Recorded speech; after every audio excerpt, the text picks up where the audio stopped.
Our species probably began about 200,000 years ago, and judging by the fucking state of us, I think we can all agree it was a terrible idea. We are called Homo sapiens, but we were not the first human-like creatures on the planet, however. Homo habilis were making tools about 2 million years ago, Homo heidelbergensis were building shelters about 700,000 years ago, Neanderthals were probably just as brainy as us. They wore jewelry, maybe buried their dead, and always passed the joint to the left. There were at least 15 other human species we know about, and now they are all gone. The last 3 surviving species of human were Neanderthals, who probably died out about 30,000 years ago, Homo floresiensis, who disappeared about 12,000 years ago, and us, Homo sapiens, aka bipedal bastards. And if you hadn't noticed, we are still here.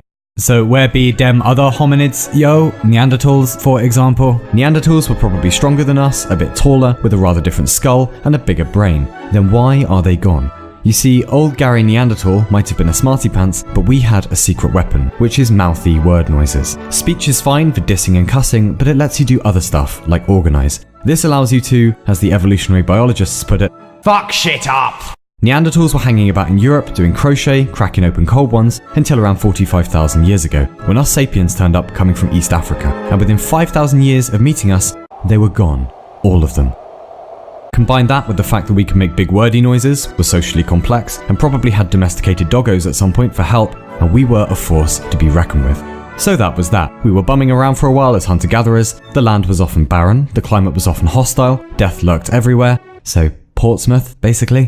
But it really wasn't all bad. We think the average work week might have been around 20 to 40 hours. Their diet was probably quite varied. Vegetables, fruit, nuts, insects, borzoi, whatever they could find. And they weren't idiots. Most members of the tribe had to know the core skills of survival. Which berries will make you dead immediately, how to remember the terrain, how to build tools, how to stay alive. They were generalists. They had to be. Anyway, that went on for a few 100,000 years until we got around to developing agriculture, probably about 12,000 years ago. And suddenly, if we don't find food, we'll all die, turned into, if you eat my food, you'll die, then into, I'm full, but I'll eat some more. And then into, yeah, I'll have the gluten-free macaroon and the lactose-free avocado shake. Merci beaucoup. And then we went off to build society. How? Scrawny, breakable, generally pathetic, but enough about myself. We are not a formidable species physically, but we can do language. And if you can do language, then you can do myths. And if you can do myths, then you can conquer the world. You will own at least hundreds of thousands of objects in your life, because you believe in a myth called money. If you give me this paper and the number is right, I will give you stuff. And the myth works because most of us agree to play by the rules. The same applies to universities, governments, nations, whatever it is. It's not that these things are lies, it's just that they're abstractions that only live in our heads. And if you don't have language, you can't do them. You really can't. And if you can't do them, you can't do big societies. Language is probably the gateway to civilization. And now, we own the fucking world. But it's been quite a journey.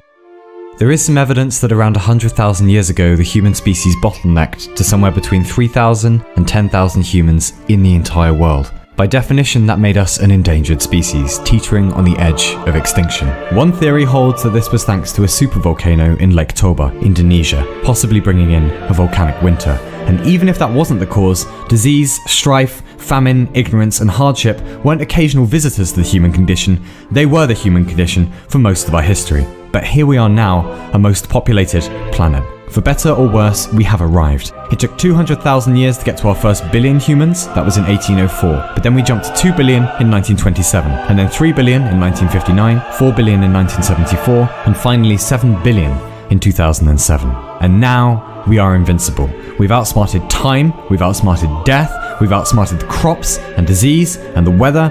The state of the human union is strong. What could possibly go wrong now? What could possibly go wrong now? What could possibly go wrong now?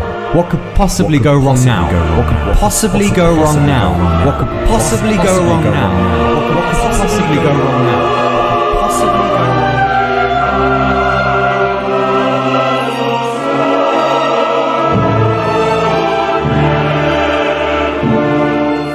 I met a traveller from an antique land who said 2 vast and trunkless legs of stone stand in the desert.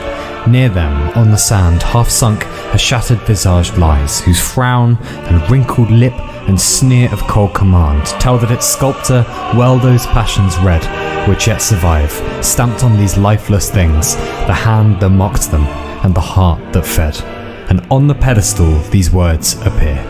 My name is Homo sapiens, hominid of hominids. Look on my works, ye mighty, and despair.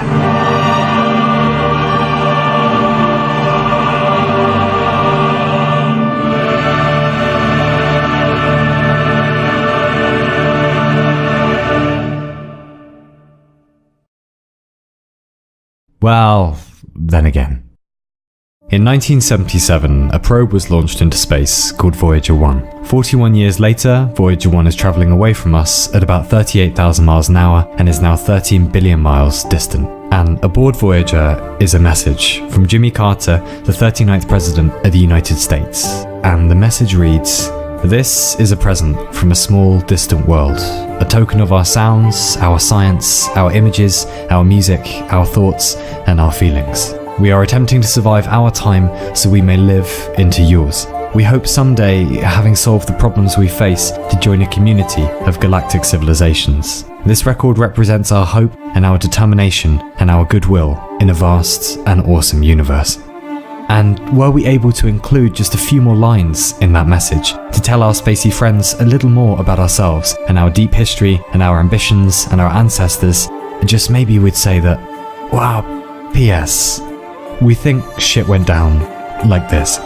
Life probably began on our planet about 4 billion years ago as simple organic machines. We don't know how yet. Then a sudden explosion of diversity 500 million years ago. 50 million more years and plants are taking the land over. 50 million more and insects have arrived. Next, the dinosaurs are taking the stage, 700 species at least, ruling the planet for around 145 million years before something, possibly asteroid-shaped, wipes them out. But it's okay because here come bats and butterflies, giraffes, bears, hyenas, sloths, vultures, mammoths, turtles! You fucking name it. And then the rise of the primates, and 2 million years ago appear our first true ancestor, Homo habilis, and at least 15 other species of the Homo genus spreading out across the world, until about 200,000 years ago when a new genus, our genus, emerges, Homo sapiens, large-brained organisers, talkers, thinkers, capable of high abstraction, of building tribes and cities and nation-states, capable of ending the world in a day. We have stepped into an age of great technological potency, though there are gaping holes in our wisdom. We've become a global superorganism, though we still harbour our tribal inclinations. We've pulled a bunch of fuck-ups, and we're really quite confused and alone, and frankly scared. But we hope to enjoy the privilege of being a semicolon in history, rather than a full stop.